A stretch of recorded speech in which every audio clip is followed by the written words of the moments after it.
Hey, we don't serve their kind here. What?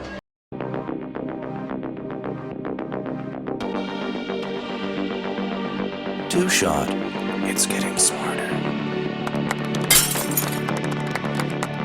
Now, back to my argument, or debate, or theory, that Sun Belt teams, of course, is Carolina Hurricanes, Dallas Stars, Florida Panthers, Nashville Predators, Tampa Bay Lightning, Anaheim Ducks, Utah Coyotes, Arizona, what are they even, who cares about those guys? Los Angeles Kings, San Jose Sharks, or the Vegas Golden Knights get special treatment for the sole purpose of selling the game in places where, and I quote, truck and tractor pulling has had higher view ratings. Since 1996, out of a possible 405 playoff matchups, a Sun Belt team has been in 209, with 34 of them having both teams from the Sun Belt. Since 1996, with 27 possible Stanley Cup matchups, one of these 10 teams has appeared in the finals 18 times, and won 9 times, with 2020 and 23 having both teams from the Sun Belt. Can't do it!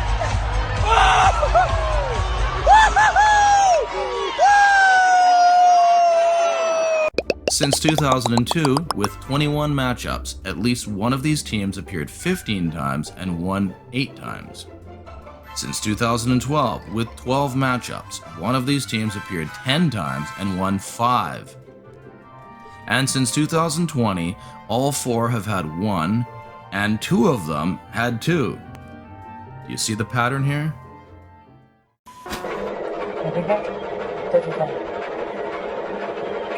No, I don't know. I am kind of racist towards Sun Belt teams. Think about it. You're in places where the majority of people...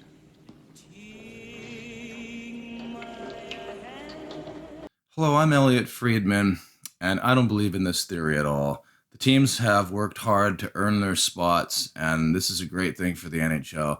Also, I'm friends with Toby from The Office. Hey, Gwyneth, do you mind if we can take a picture together? Here, Gwyneth. I'm Toby Flenderson. Yeah, no, I think it's something you just can't ignore. I mean, the stats are there. If you look at from 1996 to 2002, Florida Panthers had a pretty good first season, and then by their third season, Mario Lemieux publicly complained how this team is winning with all this hooking and... I just can't believe Gary Bettman. You lets these crappy teams from down south defeat my Penguins. Unbelievable. These people are rednecks, and they belong in front of their TV in their little trailers watching NASCAR and drinking Pabst Blue Ribbon. Just look at this scoring chance right here. He gets right in front of me. Nobody stops Mario Lemieux. Nobody.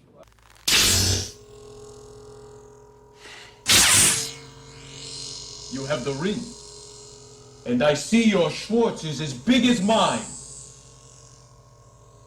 Now let's see how well you handle it. It wasn't like it was that bad of a thing, but it did seem kind of surprising how they beat both Philadelphia with Eric Lindros and these stacked teams with Mario Lemieux. The Golden Knights, of course, their first season. The expansion draft rules for the Golden Knights were definitely more favorable than for past expansion teams. That's undeniable. Teams could protect at most 11 players from getting selected, not including players with fewer than 3 professional seasons. Back in the year 2000, when the Minnesota Wild and Columbus Blue Jackets entered the league, teams could protect up to 15 players. That's not even including the Atlanta Trashers and Nashville Predators, who were exempt from the expansion draft altogether. With the teams in the draft, the left slim pickings. It's an unbelievable feeling. Up there with my kids being born. The Stars' greatest moment in franchise history is also the most scrutinized goal in hockey lore. That goal should not have counted under the rule. A shot, Yara Letnan. Oh, loose puck. Oh, shot. Stop. I'm going to leave you with 2 words. No goal. This is already one of the most controversial ones ever, but they had one even worse that wasn't even reviewed. A goal that could have won them the Stanley Cup in 2004 against the Tampa Bay Lightning. Down to 20 seconds left to go. Flames changing the end of play. Zabrigan's great speed. Springs it in. Off the stick and glove of Javi Ball. He kicked it out. The rebound from Karen back. He got it with his right foot. Yep. Sensational save. Javi Bulin kicked it out. Off the right skate. And, oh my gracious, it went across the line. It absolutely is it. No goal reasoning? Can't have 2 failed Florida franchises. Well, remember Game 6, there was a goal at one point that looked like it had crossed the line, but it never counted. The NHL ruled that it didn't go in. That was the shot that we had. Our guys worked very hard on this computer animation to see if we could look at it from a different angle. Not scientific, and they made certain assumptions, including the height of the puck. But the computer animation that we generated with the only information we had shows the NHL absolutely made the right call. There's no way they could conclusively say it was over the line. I personally stand corrected. I said it was in, that it looked like it was in. Gary Bettman was in the broadcast booth with a gun to their head. You're telling me they used a computer animation 20 years ago when we still don't use that tech today? Chari following it up with the big hit. Another shot block for the Panthers. O'Reilly at the line. That hit escape. Cameron in front. Riley scores! No signal yet.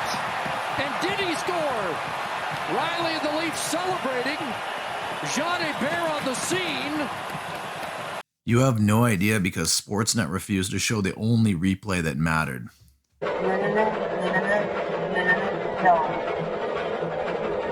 Going to help the momentum that the Leafs had right now. I remember they had it on once, I think, after the period. And I was like, why didn't they show that? They're going to the situation room. You know, if the goalie had if the referee had an issue and had said the play had been blown dead, okay, I mean, it hadn't, but even if they said that the play should have been dead for some reason, if that's some rule, because the puck came up after it had been lost in the goalie's equipment for 7 or 8 seconds, it still was seen on the replay before that even happened, off the original shot. It actually went off the guy's stick, he mishandled it, and the goalie just let it slide in. And it wasn't picked up on the replays except the one that mattered, and they just didn't show it. It just makes no sense. Like, what's the whole point of going into the situation room? Leafs, the puck was in the net. Flames, first time? This is so financially influenced. Hamilton is a market that could support an NHL team just fine. Toronto and Buffalo won't allow it. Ah yes, the same predicament that plagues Hartford. RIP. You could stick a team in Hamilton and a second team in Toronto and all 3 teams would be sold out every night. There's over 10 million people in Southern Ontario that the Maple Leafs hold hostage with a single team that people can't attend games at.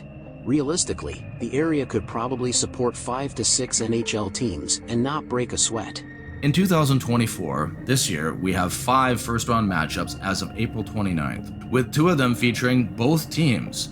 So, you have 2 teams automatically advancing to the next round, and it's pretty safe to suggest Carolina will too. Actually, today, the 2 games that are on, lo and behold, are those 2 matchups with both teams being Sun Belt teams. The Seattle Kraken recently got a team, and we thought that would have been a great idea for hockey for a long time. They're right there on the doorstep, right below Vancouver. There's Hamilton in Canada, of course. That's been talked about for decades. People still show up to Avalanche games occasionally wearing Nordique jerseys. I don't know how many times anyone's ever worn a Whaler jersey to Carolina games. This is Canadian Nation! This team's annual Whalers Night is on February 10th, 2024 against the New Jersey Devils. When Carolina Hurricanes fans were asked what they thought about the Hartford Whalers jersey night, they responded, "Where's Hartford?" and then went to a nearby store to buy Pabst Blue Ribbon beer. Anyway, I gotta go comb my hair so I don't look like old school Elliot Friedman anymore. Can we stop the Sun Belt hate now? Yep, but Carolina is a bunch of jerks. 2 more Canadian NHL teams and you have yourself a deal.